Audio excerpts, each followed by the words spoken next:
আসসালামু আলাইকুম। টাইপ 3 হচ্ছে ফলা ও কার। ফলা এবং কার হচ্ছে এক একটা সংক্ষিপ্ত রূপ, ঠিক আছে। ব্যঞ্জন বর্ণের সংক্ষিপ্ত রূপকে বলা হয় ফলা, আর স্বরবর্ণের সংক্ষিপ্ত রূপকে বলা হয় কার, ঠিক আছে। অর্থাৎ আমাদের টাইপ 3টা হচ্ছে বিভিন্ন সংক্ষিপ্ত রূপ নিয়ে। আমাদের টাইপ 3 এর প্রথম যে প্রশ্নটা আছে সেই প্রশ্নটা হচ্ছে কোন স্বরবর্ণের কোনো সংক্ষিপ্ত রূপ নেই, ঠিক আছে। কোন স্বরবর্ণের কোনো সংক্ষিপ্ত রূপ নেই।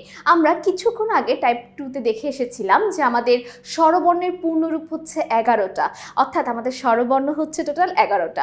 তো 11টা স্বরবর্ণের মধ্যে এখানে যে 4টা স্বরবর্ণ দেওয়া আছে, আমাদের প্রশ্নটা হচ্ছে এখানে কোন স্বরবর্ণটার কোনো সংক্ষিপ্ত রূপ নেই, ঠিক আছে। দেখো আমরা সবাই জানি আকার আছে, রসিকার আছে, তারপর হচ্ছে দীর্ঘিকার আছে, এ আছে, এগুলোর প্রত্যেকটার কার চিহ্ন আছে, শুধুমাত্র সংক্ষিপ্ত রূপ নেই স্বরে অ, কারণ অকার বলতে আসলে কোনো কার চিহ্ন হয় না।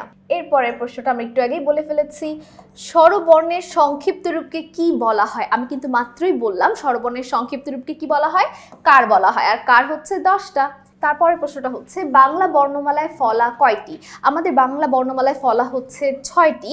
এই 6টি ফলা মনে রাখার একটা সহজ উপায় আমি তোমাদের বলে দেই, সেটা হচ্ছে মজার লবণ।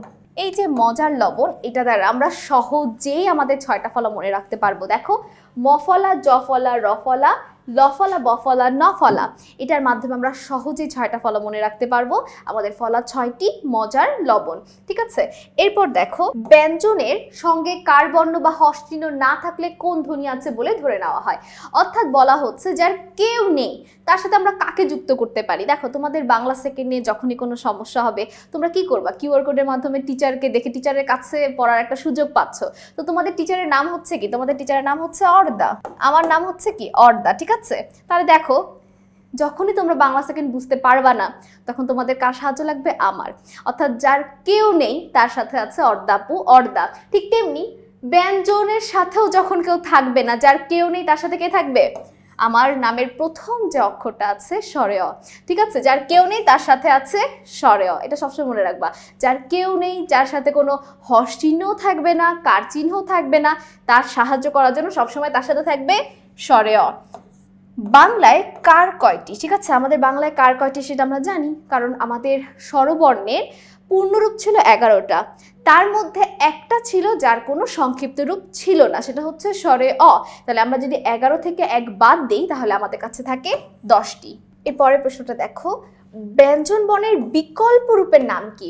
এই জায়গাটাতে কিন্তু স্টুডেন্টরা অনেক বেশি ভুল করে ফেলে। অনেকেই ব্যঞ্জন বর্ণের বিকল্প রূপ মনে করে ফলাকে, কিন্তু ব্যঞ্জন বর্ণের বিকল্প রূপকে কিন্তু ফলা বলা হয় না, সংক্ষিপ্ত রূপকে ফলা বলা হয়। ব্যঞ্জন বর্ণের বিকল্প রূপকে বলা হয় অনুবর্ণ, আর অনুবর্ণের একটা অংশ হচ্ছে ফলা। ফলা, রেফ, যুক্ত বর্ণ সবগুলোই হচ্ছে আমাদের অনুবর্ণের অংশ। এই এমসিকিউ কিন্তু ভুল করা যাবে না।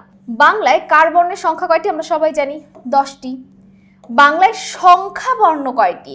সংখ্যা বর্ণ জিনিসটা কি, দেখো সংখ্যায় বাংলা আমরা কত বলতে পারি। এখন তোমাদের কাছে মনে হতে পারে যেটা তো আসলে অগণিত হওয়ার কথা, কিন্তু না, আমাদের 1 থেকে 9 এবং 0 দ্বারা আমরা যে কোনো সংখ্যা তৈরি করতে পারি, তাই না বলো।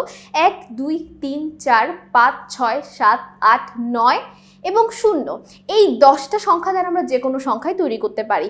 এই জন্য আমাদের সংখ্যা বর্ণের সংখ্যাও বাংলায় রাখা হয়েছে 10টি। স্বরবর্ণের মোট কয়টি সংক্ষিপ্ত রূপ রয়েছে। আমাদের স্বরবর্ণের সংক্ষিপ্ত রূপ আছে 10টি। বাংলা ভাষায় কোন স্বরবর্ণের সংক্ষিপ্ত রূপ নেই, অর্থাৎ কার কোনো সংক্ষিপ্ত রূপ হয় না, সেটা হচ্ছে স্বরে অ। এবং খুবই ইম্পর্টেন্ট একটা প্রশ্ন, নিচের কোনটি ফলা। মাত্র আমি তোমাদের ফলা মনে রাখার একটা খুব সহজ উপায় বলে দিয়েছি, মজার লবণ, তাই না বলো। তাহলে দেখো তো মজার লবণে কি কি ছিল, মফলা ছিল, জফলা ছিল, রফলা ছিল, লফলা ছিল, বফলা, নফলা। এখানে কোনটা ম্যাচ হচ্ছে আমাদের মজার লবণের সাথে, জফলা। তাহলে মজার লবণ দ্বারা ইজিলি আমরা যে কোনো ফলা বের করতে পারবো। সকলকে অসংখ্য ধন্যবাদ আমাদের সাথে এই এমসিকিউ গুলো করার জন্য। আল্লাহ হাফেজ।